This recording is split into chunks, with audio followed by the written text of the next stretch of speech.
হে hello everyone, আজ হলো বছরের দ্বিতীয় দিন আর সন্ধে হতেই আমাদের দুজনের মনে হলো কোথাও একটা ঘুরতে যাই। ব্যাস আর কি, দুজনে একদম রেডি। বাট কোথায় যাব কোনো প্ল্যান ছিল না, তো বেরিয়ে পড়েই আমরা ঠিক করলাম যাব সঙ্গীত মেলা, যেটা আমাদের প্রায় সকলেরই চেনা জায়গা নন্দন চত্বরে হয়েছিল। গিয়ে তো দেখি আমাদের সবারই ছোট থেকে শোনা সব পছন্দের গানের শিল্পীর অনুষ্ঠানে মাঠ একদম আনন্দে মেতে উঠেছে।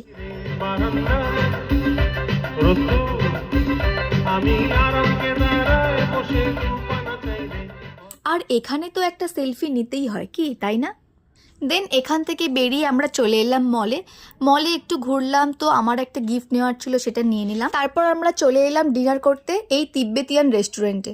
এখানে আমরা অর্ডার করে নিলাম chicken kothey momo, Cantonese chicken noodles, আর সাথে ছিল বারবিকিউ চিলি পর্ক। তো এটাই ছিল আজকে আমাদের ডিনার, আর আমরা দুজনেই এটাকে দারুণ এনজয় করলাম। শেষে বাড়ি ফেরার পথে চকোলাভা দিয়ে কমপ্লিট হলো আজকে আমাদের এই টুকটাক ঘোরা। টাটা।